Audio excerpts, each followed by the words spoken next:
आइए आज एक सफर पर चलते हैं भारत के घने जंगलों, ऊंचे पहाड़ों और विशाल मैदानों में। ये सिर्फ खूबसूरत जानवरों को देखने का सफर नहीं है, बल्कि उनके जिंदा रहने के मुश्किल संघर्ष को समझने की एक कोशिश है। चलिए शुरू करते हैं।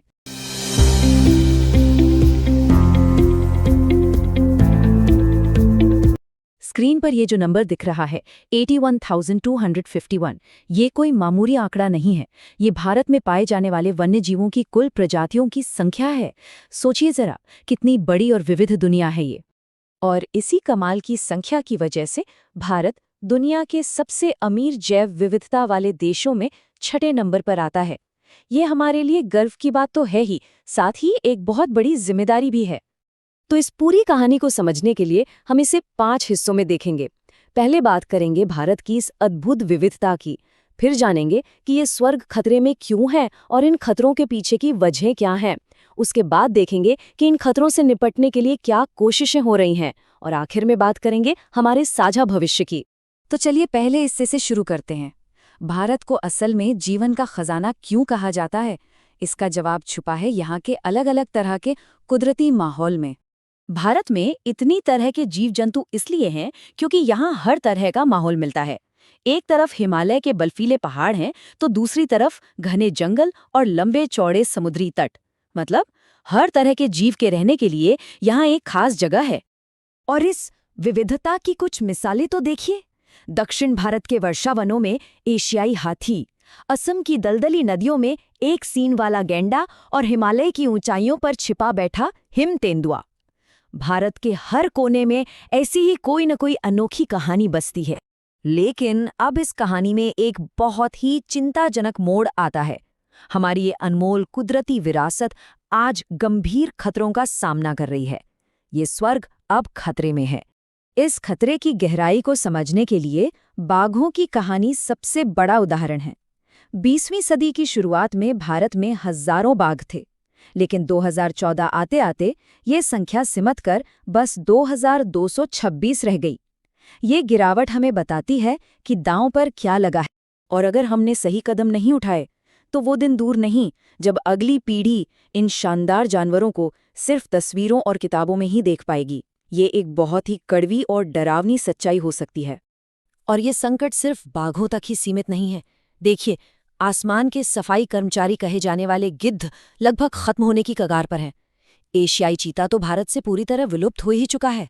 और जो एशियाई शेर कभी पूरे मध्य पूर्व तक पाए जाते थे, वो आज सिर्फ गुजरात के गिर के जंगलों में सिमट कर रह गए हैं।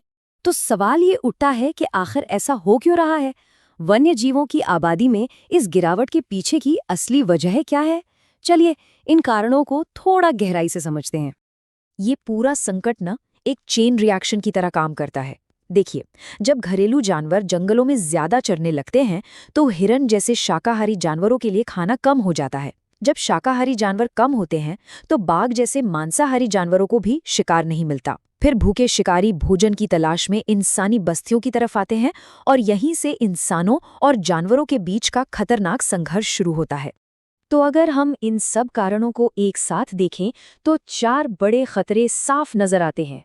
पहला, जंगलों का लगातार कटना। दूसरा, खाल और मांस के लिए होने वाला अवैध शिकार। तीसरा, जंगलों में हमारा बढ़ता दखल। और चौथा, प्रदूषण जो पूरे इकोसिस्टम को तबाह कर रहा है। इसका एक बहुत ही चौंकाने वाला उदाहरण है गिद्धों और डिक्लोफिनैक नाम की एक दवा की कहानी। ये दवा बीमार मवेशियों के इलाज में काम आती थी, लेकिन जब गिद्ध इन मरे हुए मवेशियों को खाते तो ये दवा उनके शरीर में जाकर जहर बन जाती, जिससे उनकी किडनी फेल हो जाती थी। एक दवा ने गिद्धों की पूरी आबादी को ही तबाह कर दिया। ये दिखाता है कि कैसे अनदेखे खतरे भी कितने विनाशकारी हो सकते हैं। लेकिन हर कहानी में एक उम्मीद की किरण होती है, और यहाँ भी है। इन खतरों को पहचाना गया और फिर शुरू हुआ इन्हें रोकने का एक राष्ट्रव्यापी प्रयास। अब कहानी उम्मीद की ओर मुड़ती है। अच्छी बात यह है कि भारत में संरक्षण की सोच कोई नई नहीं है। ये सम्राट अशोक के समय से चली आ रही है। आज हमारे पास वन्यजीवों की सुरक्षा के लिए एक मजबूत कानून है, और इस कानून को जमीन पर उतारने के लिए 500 से ज्यादा अभयारण्य, 100 से ज्यादा राष्ट्रीय उद्यान और 14 बायो रिजर्व का एक बहुत बड़ा नेटवर्क बनाया गया है। और सिर्फ इतना ही नहीं, कुछ खास जानवरों को विलुप्त होने से बचाने के लिए विशेष प्रोजेक्ट्स भी चलाए गए हैं, जैसे प्रोजेक्ट टाइगर, लायन प्रोजेक्ट और राइनो प्रोजेक्ट। ये पहले सीधे सीधे उन प्रजातियों को बचाने पर काम करती हैं जिन पर सबसे ज्यादा खतरा है। तो सवाल ये है कि क्या इन कोशिशों से कोई फर्क पड़ा? बिल्कुल पड़ा। जरा एशियाई शेर की वापसी की ये कहानी देखिए। 1970 के दशक में इनकी संख्या 100 से भी कम रह गई थी, लेकिन लायन प्रोजेक्ट जैसी कोशिशों की बदौलत 2015 तक इनकी आबादी बढ़कर 523 हो गई। ये इस बात का जीता जागता सबूत है कि अगर ठान लिया जाए तो संरक्षण मुमकिन है। और यही सफलता हमें कहानी के आखिरी और सबसे जरूरी हिस्से पर लाती है, हमारा साझा भविष्य। क्योंकि संरक्षण कोई एक बार का काम नहीं है, ये एक लगातार चलने वाली जिम्मेदारी है।